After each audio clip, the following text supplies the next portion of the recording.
Happy Wednesday, everyone. Welcome back. Thank you for joining me again. I hope you had a great week. So this week, I want to talk to you about how we are the creators of our life, and we create our lives by the way we feel. And the way we feel a lot of times is driven by our deep down beliefs. So what does that mean? So when we were born, we just became little computers and sponges, just absorbing our environment, information, and we created beliefs in our brains of certain things. The beliefs about love, beliefs about money, beliefs about work, all kinds of beliefs.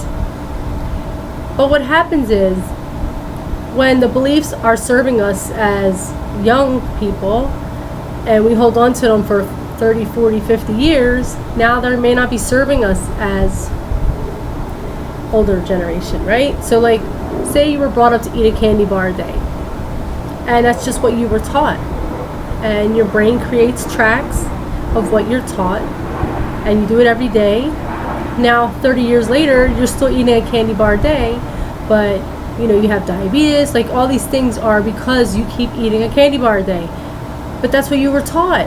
And the second you try to change off of that belief, your brain, because your brain is wired to keep you safe, so it thinks those tracks of 30 years that it created, 30, 40 years, is what kept you safe.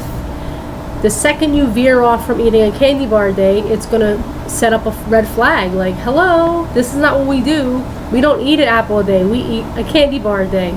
So you better get back over here or you could die. Like, your brain starts telling you crazy things because it wants to keep you safe. But it doesn't realize that some of the beliefs you are holding on to could be not helping you in any way.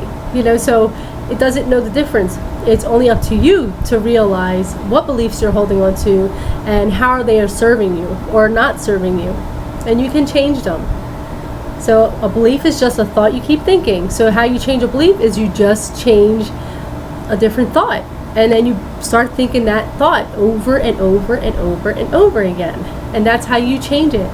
So like for me personally, when I was in the abusive relationship, I created a belief that if I didn't take care of myself, I gained weight, became unattractive, then the abuse would stop. Or he may find me unattractive and leave me, hopefully. But unfortunately, that didn't happen. So when I finally left the relationship, I was 35 pounds overweight. I was spiritually, emotionally, physically, mentally, everything, financially depleted, like starting from the bottom with nothing. So now, the second I went to try to work out to like gain weight, to get better health and lose weight and feel better, because I felt like crap. I had no energy, I had no power, and here I am trying to change my life, and I'm working from nothing. So as soon as I start working out, and I love Zumba, I fell in love with Zumba. As soon as I start doing that, my brain starts putting up all these red flags, like, hello, do you really want to be attractive so people will be attracted to you, and you may start getting abused again? Or do you really want to put yourself out there? Do you really want to lose your protective barrier? Like, are you kidding me? Like, that makes no sense. But it's your brain is supposed to keep you safe, and that's what it thinks. Safe is that track I've been doing for 15 years, So that's what my brain is telling me, and that's what we hold on to all our lives, are these beliefs that may no longer be serving us in a good way.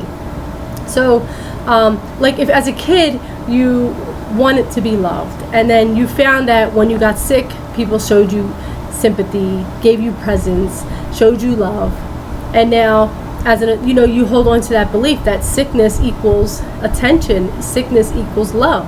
And now 30, 40 years later, you're still playing the sick card, and and now people are dealing with their own sicknesses at that age, and they don't have the time to give you, or the love to show you, or the attention, and it's not serving you anymore. Now you feel alone and sick, right?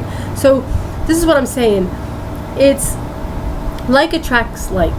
So if you are here playing the sick card, feeling sick, you're going to keep attracting sick. If you're playing victim, you're going to keep attracting victim. If you're playing, I need to work 70 hours a week, you're going to have to work 70 hours a week. These are all beliefs that our mind keeps us in bondage. But we can change them. You can change them.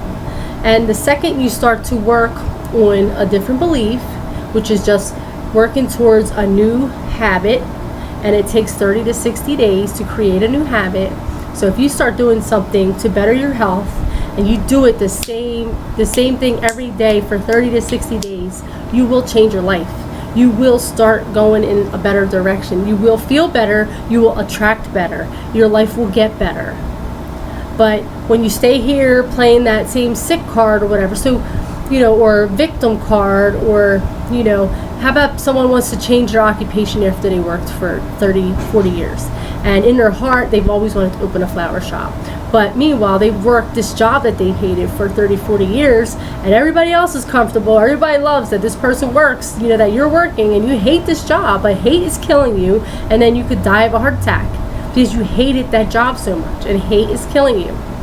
But you didn't have, the belief that you can do something you love and thrive at it and be successful at it, but we can change our beliefs. And how we change our beliefs is, I want you to first figure out what areas in your life are not working and recognize what beliefs they're tied to. You don't need to go back to when it started. I was 4 years old. No, you don't have to go there. It's wasted energy. Start now. Just look at your areas in your life that you may be holding on to beliefs that are no longer serving you.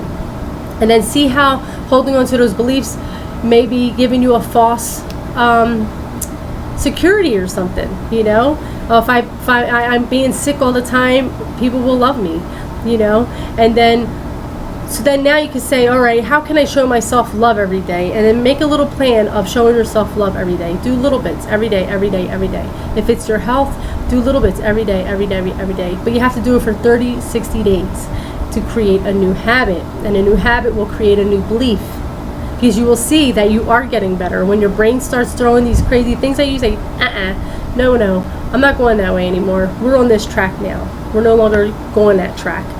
I'm starting a new track now, and it starts today. But you have to show up every day for 30 to 60 days. Honestly, you have this power inside of you. You don't have to suffer through life. You don't have to go through hell to get to your heaven. No. Create it now, but understand that it's because the beliefs you're holding on to that are keeping you in bondage. And what are those beliefs, and how are they serving you or not serving you? So you can change that. You really do have that power. And I just want you to live your best, highest self and version of you.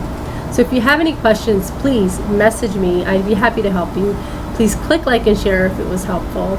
And just know that my heart is with you guys. And prayers to all my first responders, prayers to my family and friends. And I love you guys, and I'll see you next week. Bye. Mwah.